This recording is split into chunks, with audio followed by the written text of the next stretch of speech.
be like, Sunken Rock times 1,000. Just these like ultra muscly guys who I just look at them and I'm like, oh my god, their muscles have muscles. These guys are insane. It's ridiculous. You gotta love me, you gotta back it. This video is brought to you by T-Blocks. Enjoy the content now, but stay for the shilling later. Welcome to Lobster Magnet and Friends. We are here with my sort of more ghetto setup. Originally, I thought this was going to be all podcast only, voice only, but we figured out that we could record using a peer IN using Goro's iPad because Goro's computer is dead and he's trying to revive it with a graphics card, right? Yep, that's right. So no frilly background. This is like a no frills. Just be happy that we have video screens. That I will call that a win in this self-sufficient thing. So we're here to talk about. I think is it chapter 44 and 45 of Dr. Stone. I mean, you have to tell me because I can't see it. Oh, that's right, and I can't check it out without screwing it up. Just look it up on your phone. I'll correct it in the episode title, but it's the last 2 weeks of Dr. Stone. So last 2 weeks of Dr. Stone. So Goro, what did you think of the last 2 weeks of Dr. Stone?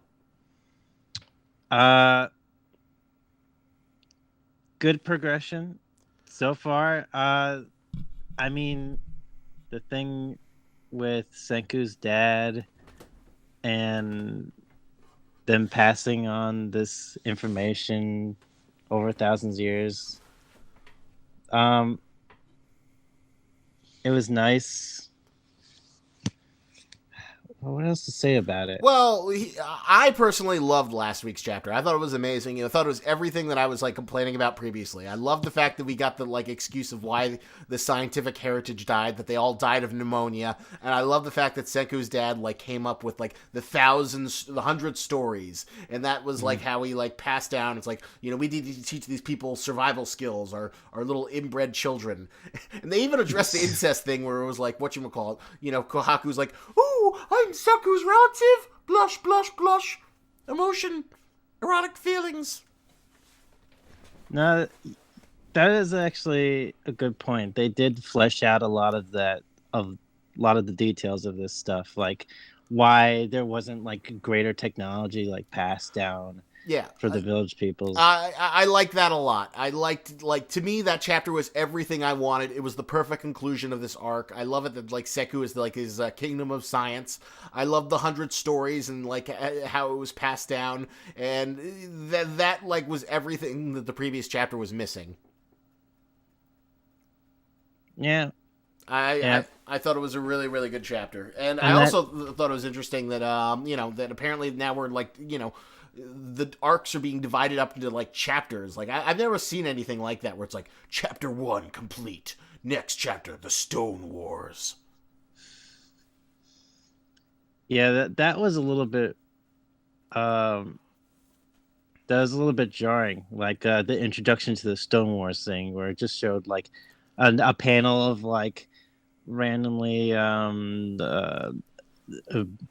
caveman high school dude versus Senku again. Well, I thought that was more of a spiritual thing, but I mean, can you imagine that if One Piece was East Blue Arc, chapter 1 over?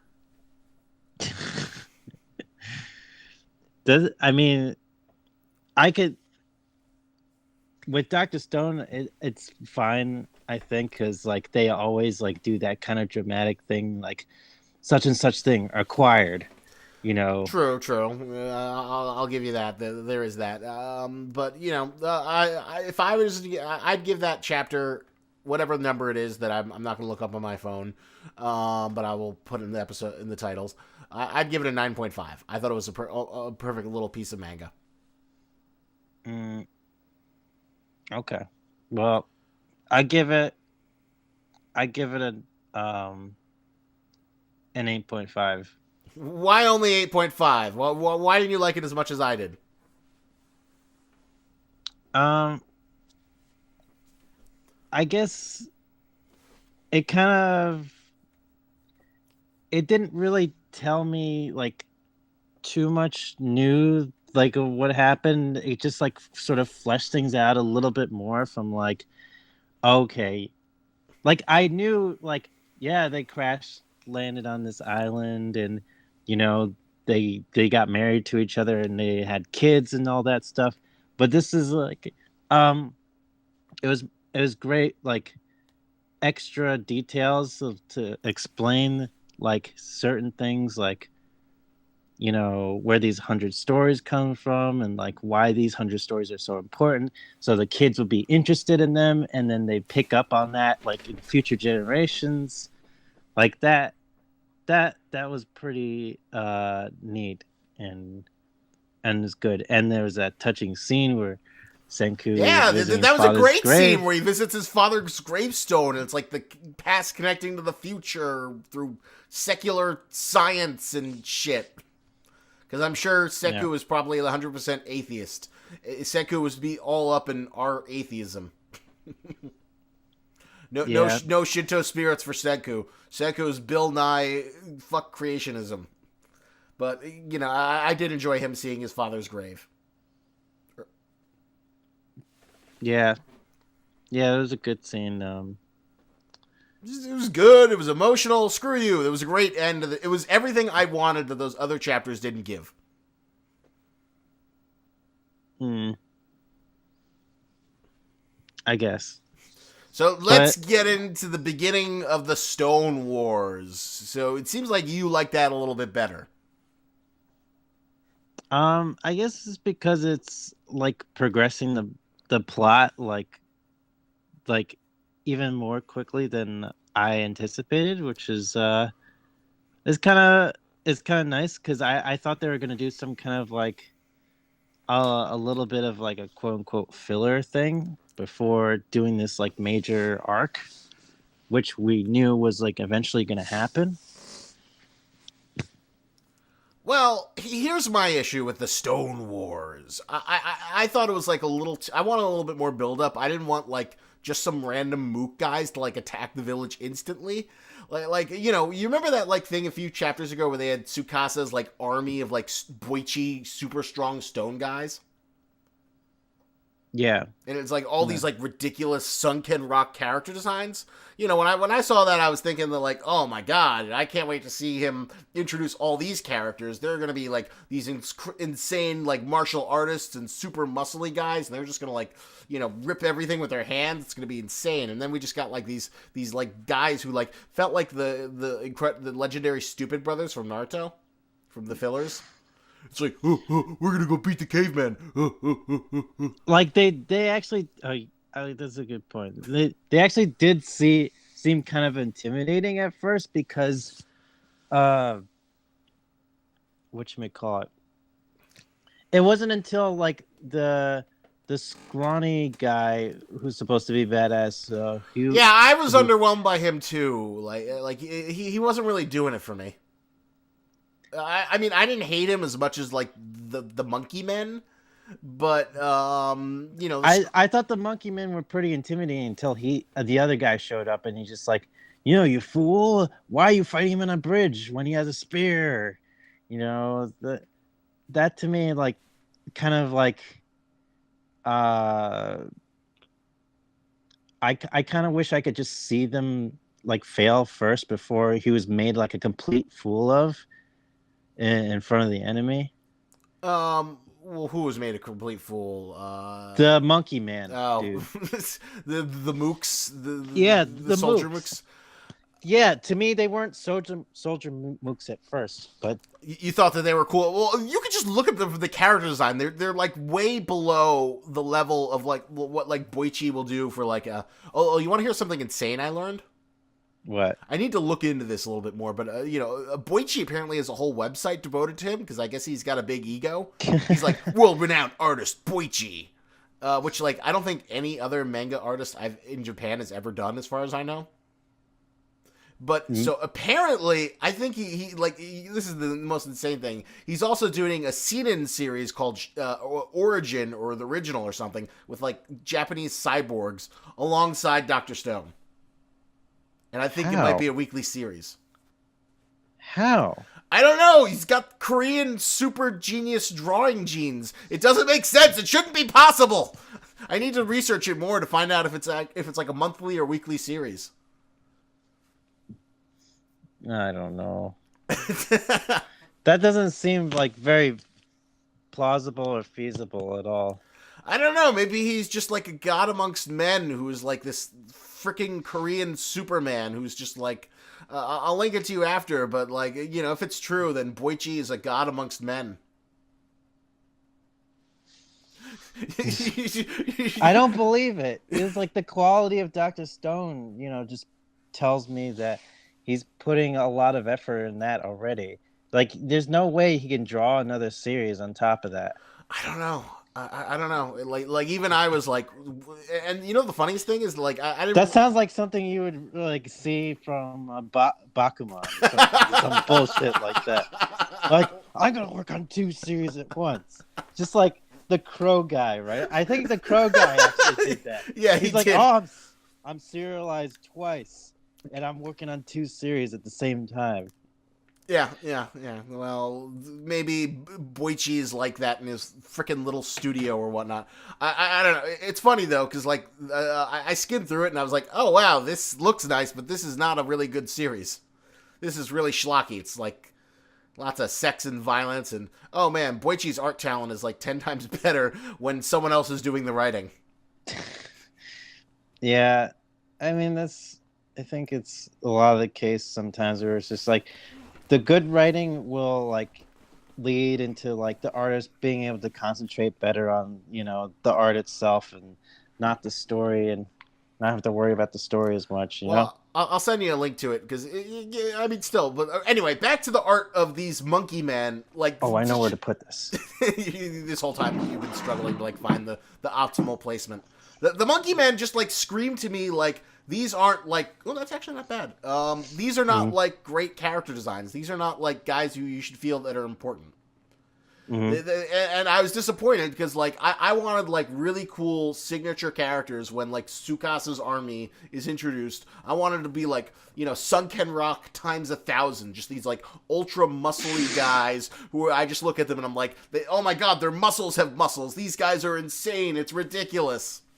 But that's generally what they were at first, until, you know, they were made fools out of, or at least one of them. I was not scared of them. I did not feel intimidated about them. I felt like they felt like Mookie. Did you really think that like, oh my god, these are incredible character designs? Like, did you get the same reaction you had to Kategori, good old Dogtooth, when you saw these guys for the first time? I mean, they looked kind of scary at first, but maybe they weren't like the most inspiring. They weren't the most like diverse. They all looked kind of similar in terms of like muscly gook strength or whatever. Just like these monkly muscle men. I don't know. I thought it was like I don't mind that like things moved so fast, but at the same time, you know, I was expecting a little bit more from the Tsukasa army because I like, you know, we both are not a huge fan of the Stone War thing, other than the fact that like we want to see scientific innovations because we don't like Primate Guy. We think he's kind of like one of the more boring characters. Right, that's his nickname, Primate Guy. Forgot it's been so long. It's been so long, and the series has become so much better without Primate Guy. Yeah. Yeah, it has. Primate but also Guy, because of endurance, also without Endurance Guy as well, it's become a lot better. Oh yeah. They were like, you know, neck to neck for like the 2 worst characters in the series. I think I hate Endurance Guy a little bit more than Primate Guy. Because Primate Guy is at least smart. But Endurance, yeah, they both like Primate Guys like turned it into a battle series when like, you know, it being a battle series is like what it shouldn't be. Yeah, it should be more about scientific innovation. So that was the one thing I really liked about this chapter. I did like how Seku used the last of the gunpowder to like try and like reveal himself and say, "We have guns," as like a big bluff to scare away the monkey guys and spear guy. And yeah, that scene was cool. That's one of the big reasons why I like that chapter. And I did legitimately go when Ginro got like shanked with a spear. Yeah, that was really shocking. Like I was he's definitely dead. In Doctor well, Stone world, I think that's death. well, unless he has a fucking blood bag, we'll see. A blood bag. The mentalist planted a blood bag on fucking Kinro. That would be the dumbest thing though. I we have seen death in Doctor Stone, like at least in flashbacks, I guess, but I don't. Maybe that doesn't I count. don't think he's gonna die. I think Senku will use some incredible medical skills to He was save him. stabbed in the stomach though. Like how you can't live from that. I don't think. Well, we'll see, but I mean, it's not looking good for him. He's like hanging on by a thread, and when Ginro was hanging down and Kinro was like tearing up, I was like, "Oh no, the shit's getting real." Yeah, yeah. I did enjoy that, but what do you think of the design of Spear Guy? Even though he's hyped, like if there's two guys who come here, Tsukasa or Primate Man and Spear Guy, you better run. And then, oh shit, it's Spear Guy! And then I was kind of like, oh, why is he so scrawny? Yeah, he's like the scrawny guy, like ordering around like the super, like from my perspective, the super scary like buff dudes who were gonna like brute force like murder, kill Well, everything it's in supposed to their be path. kind of like a Vegeta Nappa dynamic where, Nappa's like the big burly guy, and Vegeta was like the small, scrappy little guy. But like, the fact that the big burly guy was like being ordered around by the small, scrappy guy was like, oh shit, how powerful is the small, scrappy guy? But here's the thing about I think it should be like I don't think it should be that kind of dynamic, like the Vegeta Nappa dynamic within Tsukasa's force, so to speak, No, no, I mean true, but we'll go on. because the whole ideology behind like primate guys village is like the stronger the better. Like Stronger and young people. Well, this is apparently this fucking spear guy is like really powerful with his goddamn spear. yes, but I mean he doesn't symbolize that strength. I think that I mean he doesn't visually symbolize the No, he strength doesn't. that He's Tsukasa, the primate guy, Tsukasa, whatever. yeah, that is true. He's definitely like. Well, I've shown you. I shove every Super Eye Patch Wolf video down your throat, right? Most, Most I of them. guess, a few I've missed here and there. But Yeah, you've seen like you've seen the ones where he sort of talks about how like shonen protagonists like kind of evolved where they used to be like the big beefy JoJo's Bizarre Adventure, Goku, yes, Fist of the North Star. Then to sort of like attract a larger female readership, they kind of got slimmer, little more appealing to a female audience, a little slimmer, sexier, more effeminate.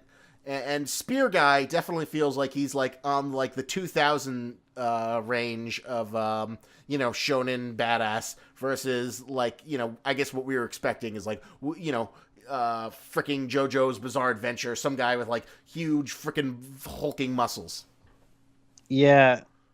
which I hope we I, still get. I think yeah, it'd be interesting to like. It would be like a clash of like ideologies, like back from the mangas of those old days of like That would be really interesting if he just gets like an army of like Kenshiro guys, and then they have yes. to fight like the slim, smart, crafty heroes of like Seku. I feel like this Doctor Stone wouldn't be that meta though. This is not a meta series. I kind of hoping it was going to be a little bit, just a tiny bit. It doesn't even have to be that much of a meta thing, but like I like sometimes a little subtle commentary about like, you know, um artistic choices in the past versus, the present. Because like Primate Guy, he definitely falls into more of like the modern line. He's like a little hottie beachy boy. He has like a line coat. He's more slim and lean. He's not like he doesn't fall into like the beefcake line of shonen hero or anti villain that we're used to. Yeah, even if that ideal is what he seeks and says he wants to build. yeah, yeah. So I agree. you liked the monkey guys, but you were not a huge fan of Spear Guy, Monkey guys up and to the point that they were made fools of, and or you as they know, like to say in the alt right, they got cucked. I I've heard that saying before. I didn't know it was like specifically for that alt right claimed it for themselves. It is like one of their favorite slogans amongst Pepe the Frog, you know. Pepe the Frog shouldn't even be theirs either. I don't know why they're trying to steal the fucking memes, man. Those are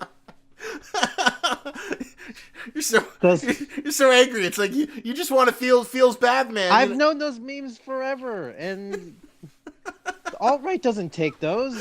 What are you talking about? They love Pepe. Get their own fucking memes. Jesus fucking Christ. The man, those monkey guys, they got cucked. They were totally cucked by Spear Guy. He just came in with his big, huge spear, and they were like, "Oh man, we can't handle this. You go in there, Spear Guy. You got the big spear." But yeah, I'm not loving Spear Guy. I mean, overall, We'll have to see a little bit. We'll have to see. We'll have to see a little bit more. Maybe I'll love him, just like I hated Asagari Gen, and then he kind of over time kind of like built up liking. Yeah. But I give this chapter an 8.5. I still really enjoyed it and still had like things I liked about it. But I'm a little worried about these Stone Wars. We were always worried that it's more interesting when Seku is building stuff than I want to see him build computers. I want to have an arc where he I'm gonna show you what an iPad looks like. I mean, what are they going to do with a computer in this day and age, though? It'd be great. They could take inventory. They need play weapons Minesweeper right now. They need weapons so they can, defend themselves. Well, hopefully Senku will come up with all kinds of cool traps and landmines and stink bombs and other kinds of crap. I hope we don't. I hope it doesn't devolve into a battle series for the Stone Wars. I mean, are you hyped for the Stone Wars, or are you nervous for the series? I'm a little bit nervous, but I mean, I think it's a good kind of nervous because we're almost jumping right into it, and this is probably going to be the series breaking point where it's going to sink or swim. Yeah, I guess you could almost say it's in a very similar place to Promised Neverland was when when they escaped out of the thing. Although, in Promise, Dr. Stone doesn't have as many mysteries as Promised Neverland, but it is sort of we ended our first major arc. Let's launch into the new second one. I still have problems with Promised Neverland. Well, we will get to that. Unfortunately, Zavul is playing Magic with his fiance, so I don't think we'll be able to get him. We'll have to try next week. Hopefully, maybe we'll be fully operational then. But we will talk about that shortly. But I don't know. It feels like Dr. Stone is in a strong place though. We're riding high. We've enjoyed this past few arcs. We really like it. It's going to take a lot for it to go down completely. I don't know. What do you think would be the worst choice that they could make right now? The worst choice is that they murder and or capture the entire village, and then they have to fight their way out of being locked up by Tsukasa's army. It's some kind of old World War II escape prison movie kind of thing. That doesn't sound like a terrible idea for an arc. They could use crazy science stuff to break locks and whatnot. You don't think that would be fun? Nah, I don't think there's to be any way to progress the series after that. I don't well, that's not the worst option, but definitely like fighting is not like we want science stuff. So what would you rate this chapter? The most recent one. Well, after talking about it with you some more, I actually now I like the previous chapter a little bit more because the gooks, I mean the mooks. The mooks. I'm Mooks is sorry. Mook has not been co-opted by anyone. Thankfully, I don't know if they're Japanese. Yeah, no offense. I don't mean it in a like racially offensive way when I call them gooks because I don't even know the terminology that well, but I'm confusing it with mooks. It's easy, and it could be considered racist because, as far as we know, they're Japanese. But I don't know. They just like look like muscly dudes. But the mooks, the evil mooks, that hasn't been co-opted. Mooks is not racist yet. But so anyway, so you're saying my hearing me talk about it made you like the other chapter, and then make you dislike this chapter a little bit more. Yeah, I have to give it like an 8. I think because I think that the best thing about this chapter was like Senku like firing off the fake like. And the mentalist guy, him and the mentalist guy working together to come up with that. I did like that with the impromptu blunderbuss, and then like the mentalist guy playing with it, like, oh my god, he's got a gun, we got to run out of here. Yeah, that was pretty cool. I originally hated the mentalist, but he's grown on me. He's charmed me, much like many of the people of the village. Yeah, it's funny how that happened, isn't it? It's like. Almost every time we're like introduced with like new characters in Dr. Stone, we think like, oh, this is like really terrible idea for a character, and then we're just like, many chapters in later, we're like, we're very happy with that character. Yeah. I wasn't a huge fan of Kohaku when she was first introduced, when she kind of won me over. Same thing with Suika. Suika really won me over. The whole little cast of that village, they're charming. I almost like if I saw them in plush at a con for like someone who made Dr. Stone plush, I'd probably buy one just for the fact it would be like, oh my god, you're the villagers, I want it, and nobody else has it, so I have to have it. Yeah, I wonder how they do that. Really, it's like, do they purposely make them like really annoying and abrasive at first when they show them, or? I don't know. It's just the weird alchemy of, iShield 21 guys writing and Boichi's art that just sort of, like, work really well in tandem together that, like, Boichi's really good at, like, doing comedy and playing without, and the iShield 21's guys good at, like, keeping them engaging and giving them good, fun gimmicks and making them feel useful to the point where, you kind of, like, because like originally Kohaku just felt like, oh, this is boring ninja sexy cave woman, she's stupid. But then you sort of got to see her, you get to see that she cares for her sister, you get to see that she she's not like scientist smart, but she has like good observational skills in terms of math and whatnot. Mm-hmm. And they also like play a lot of comedy moments with her, which helps like sell her a lot as well. There was some like great facial fractures as well as our ultimate favorite facial fracture of all time. Yeah, I'll never forget that facial fracture. That was so good. That was so good. And like those kind of things give her more personality. They make her feel a little bit more fleshed out than just like sexy bimbo super fighter girl, which is what she was initially. Yeah. Well, I started to come around to Kohaku when she met up with Senku for the first time. I think like as like that moment where I could sort of see like Kohaku was like a way better companion than like endurance guy. Than endurance guy or frickin' arts and crafts girl. At least she was like somewhat capable of like navigating the world, and like endurance guy who's just like, oh, Senku, oh, what does this do? What does this do? It's like endurance guy was like so stupid. He was so stupid. We're just But calling. he was good for like one thing: manual labor. Yeah, yeah, That's and explain and giving Seku an excuse to explain scientific stuff. yeah. He was like whatchamacallit, a channel for the viewer. Well, he was a surrogate for the audience. You know, Yeah, he was that's like what I us. meant. We don't know science stuff as well as Senku, so he was a great surrogate for us.